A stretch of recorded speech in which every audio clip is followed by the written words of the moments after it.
Welcome back. Thanks for staying with us. This is Focus on Africa. Now, as the continent marks Africa Day, conversations around identity, opportunity, and Africa's future continue to evolve across generations. It may have been initially set up to mark the foundation of the Organization of African Unity, OAU, back in 1963, which was the precursor to what we know now as the African Union. But now this day means so much more. For those who lived through Africa's early democratic and economic transitions, this day may carry memories of struggle and hope. Millennials are now, however, using creativity, culture, and entrepreneurship to reshape narratives, whilst Gen Z voices are redefining activism and expression in the digital age. Each generation sees the continent through a different lens, shaped by its own hopes and ambitions for the future. Now, to explore these perspectives, I earlier spoke with Chris Okereke from Nigeria's Gen X generation, Zambian singer Wezi Mhone, a millennial, and Kenyan Gen Z activist Tatiana Gisheru. I began by asking Wezi what being African means to her. For me, it means authenticity and originality. It also means celebrating and embracing my culture, my heritage, making peace with everything that is African, including the oppression that the continent endured in history. And it's about pride. It's about pride. Chris, what would you add to that in your own words?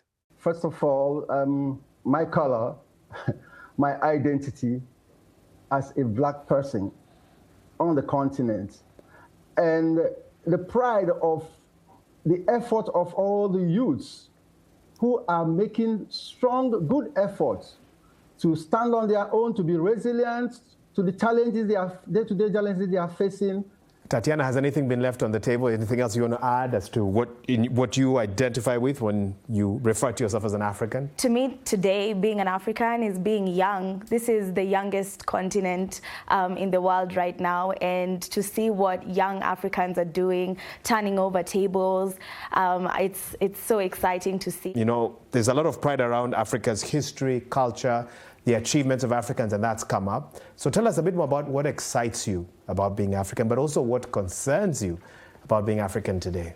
I love that we are seeing a lot of cross-border solidarity. I think it has a lot to do with digital media and the evolution of technology, and Africa is not very far behind. So it excites me to see young people seeing that our struggles are connected and that collective fight for liberation. But what concerns me is that, of course, on the continent, we have a lot of democratic backslide, I will say. I come from East Africa, where we've seen what happened in Tanzania over the elections just last year. Even in Uganda, we had elections this year that were deadly. And now we are coming into an election year in Kenya next year as well. So I would like to see more Africans championing for democracy, accountability, and human rights. And I think, you know, there is a light at the end of the tunnel. Chris, do you feel that there's a light at the end of the tunnel, even as we mark Africa Day? Do you think the future looks better than the past? Truly, I'm actually happy and excited at the youth when I look at them, especially in the area of politics here in Nigeria, the way they are getting involved in politics.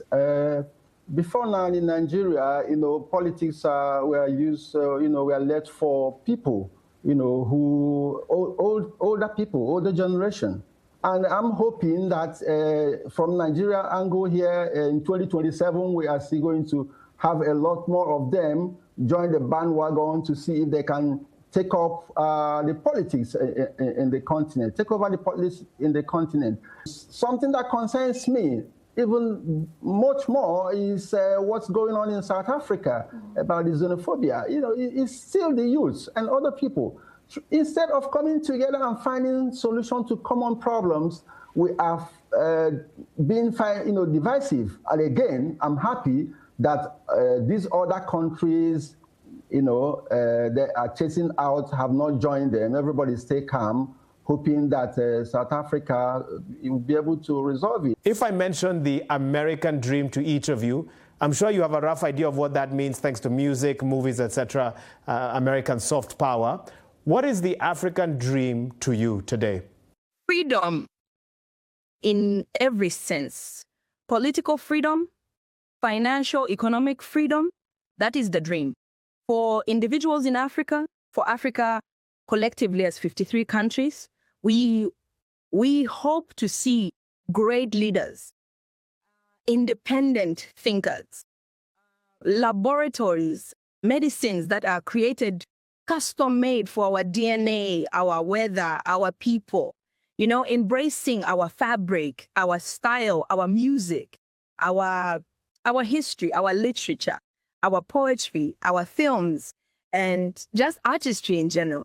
It's about all that. I feel like it's freedom, because when you have freedom, you have peace. And when you have peace, you have the liberty to do far more than you are able to do when there's too bit of bondage, restriction. So we have to find ways that we can attain that dream. But I think the African dream is to have freedom, financial freedom, economic freedom, and all this freedom to express yourself. When you attain that, you are really living African dream. Elsewhere.